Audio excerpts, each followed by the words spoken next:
आप्तज्ञानी निर्गुण सद्गुरुदेव पूज्य श्री विराट गुरु जी को भाववंदन। जय हो। आज जिस युग में हम जी रहे हैं वहाँ हमें प्रतिक्षण जानकारियों का भंडार मिल रहा है। देखा जाए तो जो जानकारियाँ हमें चाहिए भी नहीं वो भी हमें प्राप्त हो रही है, और वो भी पलक झपकते ही। हम एक प्रश्न डालें और उसके एक नहीं सैकड़ों जवाब हाजिर है। इतने जवाब हाजिर है कि हम सारे जवाबों को तो देख भी नहीं पाते, हम तो मात्र कुछ ही जवाबों को देख पाते हैं। इस तरह इतनी सारी जानकारियों का भंडार हमारे सामने प्रतिक्षण मौजूद है। अब देखा जाए तो एक जो विद्यार्थी है या जो जिज्ञासु व्यक्ति है और जो अपने सारे प्रश्नों का समाधान चाहता है, वो तो बड़ा खुश हो सकता है कि हमें तो यहाँ पर बिना पूछे ही प्रश्नों का उत्तर मिल रहा है।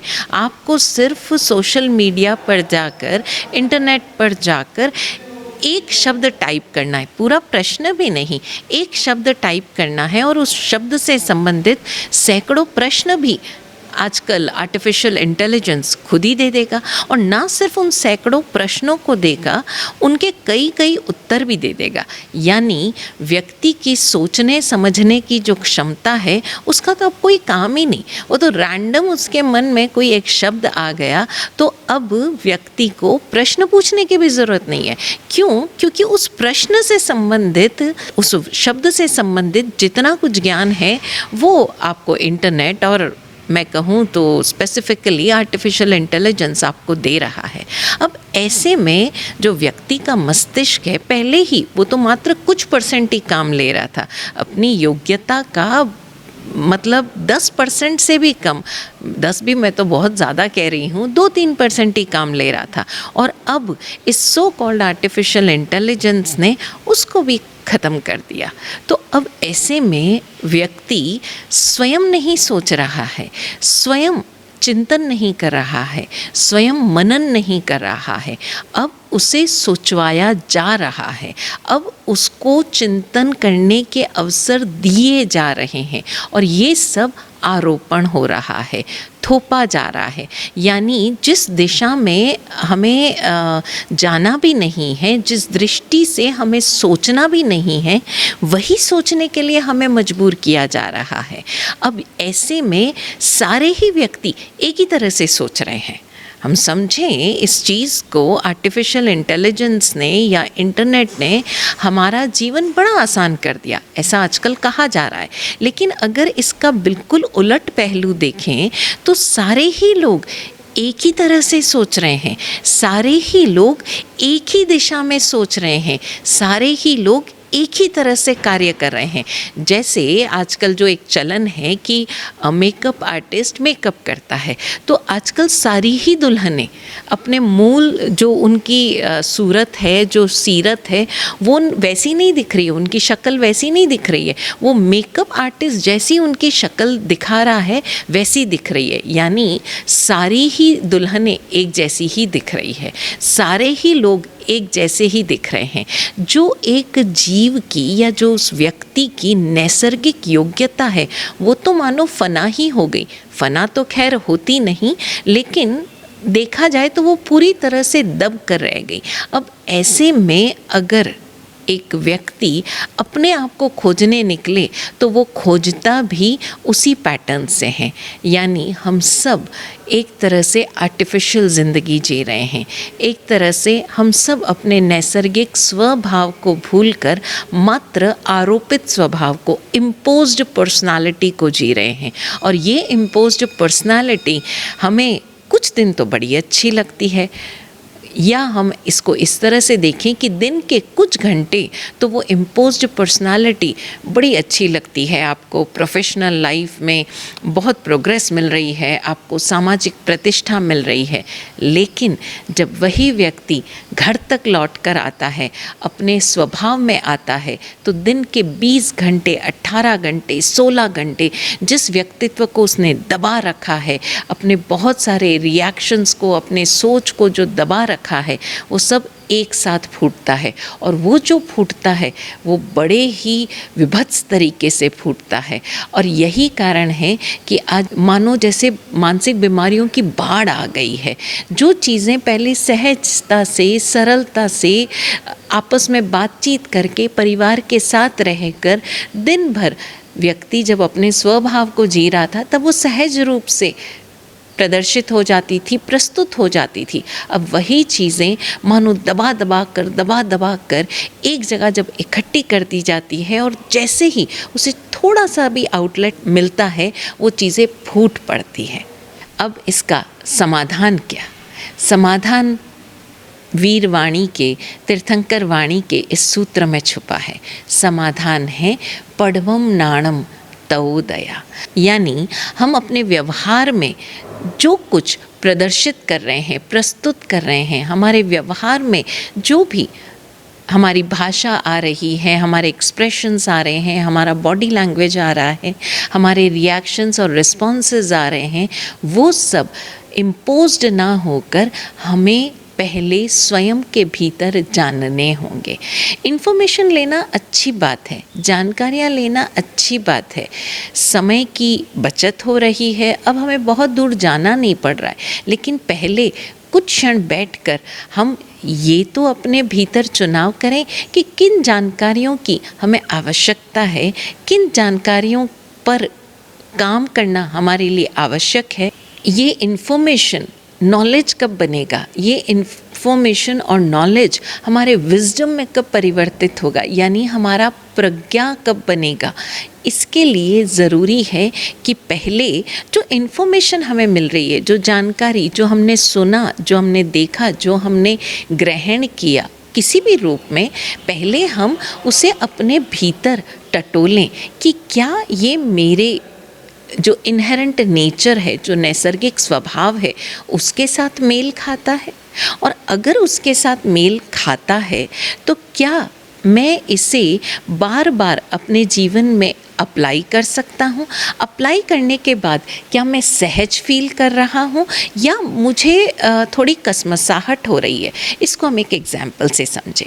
फॉर एग्ज़ाम्पल, आपको एक तरीका सिखाया गया, किसी भी मोटिवेशनल स्पीकर ने कहा कि आप तैयारी करो, आप प्लानिंग करो, आप खुद को अगले 5 साल में कैसे देखना चाहते हो, और आप उन्हीं के हिसाब से तैयारी करते हो, प्लानिंग करते हो। लेकिन आपका जो नैसर्गिक स्वभाव है वो है कि आप स्पॉन्टेनियस हो, आप प्लानिंग मेथोडिकल नहीं चल सकते, ये आपका स्वभाव ही नहीं है। आप जब जो क्षण जैसा सामने आता है उस अनुसार आप रिस्पॉन्ड करते हो, and you are very comfortable in that. ये सिर्फ एक एग्जाम्पल ले रही हूँ, ऐसा नहीं है कि जीवन के हर क्षण में सबको ऐसा होना चाहिए। आप ऐसा कर सकते हो। अब जो आप इस तरह से रिस्पॉन्ड करते हो, आप जब उसकी पूरी तैयारी करके करोगे तो आप मेंटली भी स्ट्रेस होगे, फिजिकली भी गड्डम गड हो जाएगा, क्योंकि नैसर्गिक स्वभाव सर उठाएगा। उस समय आपके दिमाग में बहुत सारी बातें आएगी, और जो आपने प्लानिंग की, इतनी तैयारी की, अब ये दोनों कॉन्ट्राडिक्टरी हो जाएगी, ये दोनों द्वंद्व में आएगी, कॉन्फ्लिक्ट में आएगी, और तब आपका प्रेजेंटेशन उससे प्रभावित होगा। इसको और थोड़ा गहराई से उदाहरण से समझें कि आपने देखा होगा कि कई लोग जो मंच पर बोलते हैं या जो एक्टर्स हैं वो स्पॉन्टेनियस होते हैं, यानी आपने उनको एक संवाद दिया, वो उसी समय उसको जैसा वो फील कर रहे हैं, जैसा वो समझ रहे हैं, वो उसको प्रस्तुत कर देते हैं, प्रदर्शित कर देते हैं। मंच पर जब वो व्यक्ति जाता है तब वहाँ के माहौल को देखकर, सुनकर, सूंघकर, वहाँ के जो ऑडियंस है उनका चेहरा देखकर, जो उनकी पोस्ट है, जिस तरह के वो लोग हैं, उनको देखकर, समझकर वो तुरंत रिस्पॉन्ड करता है, और उसका जो प्रेजेंटेशन होता है वो अप टू द मार्क होता है। लेकिन कुछ लोग होते हैं जो तैयारी करके जाते हैं, वो स्पॉन्टेनियसली रिएक्ट नहीं कर पाते, रिस्पॉन्ड नहीं कर पाते, तो वो उस संवाद की बहुत प्रैक्टिस करते हैं, पूरा जैसे उसके अंदर ढल जाते हैं। और इसी तरह से वो कोई अगर मेथोडिकल ओरेटर है, स्पीकर है, यानी मंच पर बोलने वाला व्यक्ति है, तो वो उसकी पूरी तैयारी करता है, वो नोट्स बनाता है कि किसके बाद मुझे क्या टॉपिक लेना है, कैसे बोलना है। और ये उसका प्लस पॉइंट है, वो तैयारी करने में माहिर है, वो इतना जिज्ञासु है कि जगह जगह से रेफरेंसेस लेता है और अपनी जो स्पीच है, अपना जो टॉपिक है, उसको पूरी तरह से तैयार करता है। अब ऐसे में व्यक्ति जब अपना प्रेजेंटेशन देता है वो भी अप टू द मार्क होता है। क्यों? क्योंकि वो उसकी नैसर्गिक योग्यता के अनुरूप है। तो हम ज़रा समझें कि हमारी जो नैसर्गिक योग्यता है, यानी इनहेरेंट क्वालिटी है, इनहेरेंट नेचर है, जो कि हर व्यक्ति का अपना अपना है, यूनिक है, हम उसके अनुरूप इन जानकारियों को अपने भीतर डाइजेस्ट करें। सारी चीज़ें अपने अंदर स्टोर करके ना रखें, उनको डाइजेस्ट करें। रोज़ाना स्वयं के साथ बैठते हुए, इंट्रोस्पेक्शन करते हुए, अपने मी टाइम में जो अनावश्यक जानकारियां हैं उन्हें दरकिनार करें। फॉर एग्ज़ाम्पल, अगर एक व्यक्ति आज आईटी सेक्टर में जॉब कर रहा है, अब वो अनावश्यक रूप से ड्रेसिंग के वीडियोस देख रहा है, मेकअप के वीडियोस देख रहा है, डेस्टिनेशंस देख रहा है, जिसकी अभी इस समय ज़रूरत ही नहीं है। अब ऐसे में क्या होता है कि उसका जो गोल है, अपने जॉब के प्रति जो प्रेजेंटेशन है, वो इफ़ेक्ट हो रहा है। क्यों? क्योंकि मन में डिज़ायर्स जाग रही है, अभी उसकी जानकारी ही नहीं। जब प्लान में हो तब इस तरह की जानकारियाँ वो हासिल करे और तब अपने भीतर देखे कि मेरे बॉडी टेम्परेचर या मेरे बॉडी के अनुसार मैं कैसी जगह पर, कैसी ज्योग्राफी में मैं घूमने के लिए जा सकता हूँ। राइट? अब एक व्यक्ति जिसको एल्टीट्यूड यानी ऊंचाई से पर सांस की दिक्कत होती है, उसके भीतर आयरन की कमी है, हीमोग्लोबिन की कमी है, तो वो जैसे जैसे हायर ऑल्टीट्यूड्स पर जाएगा वहाँ उसे सांस की दिक्कत होगी। वो डेली वॉक नहीं करता, वो ट्रैकिंग नहीं करता, उसकी बॉडी उतनी फिट ही नहीं है। अब ऐसा व्यक्ति अगर पहाड़ों में चला जाए तो ना तो वो उस ज्योग्राफी का आनंद उठा पाएगा और ना ही स्वयं के साथ रह पाएगा। ऐसे में वो स्वयं को और ज़्यादा स्ट्रेस करेगा और ज़्यादा प्रेशराइज करेगा।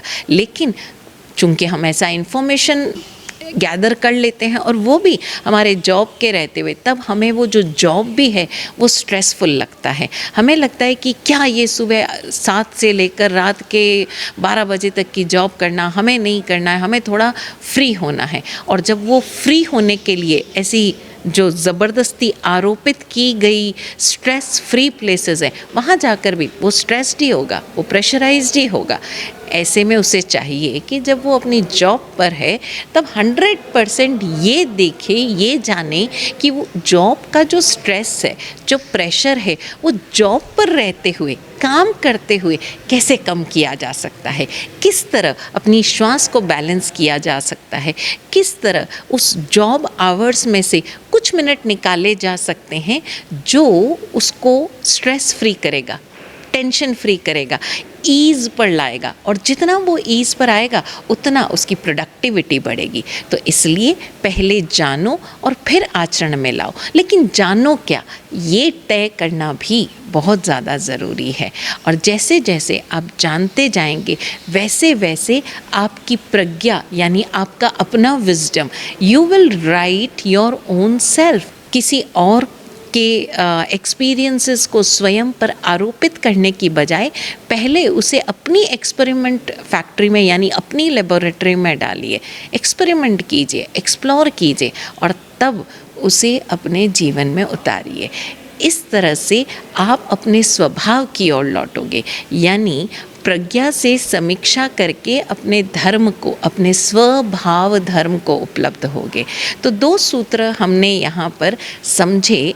पढ़वम नाणम तवोदया, पहले जानो फिर आचरण में लाओ। और जानना कैसा और कितना, ये हमने बहुत गहराई से समझा।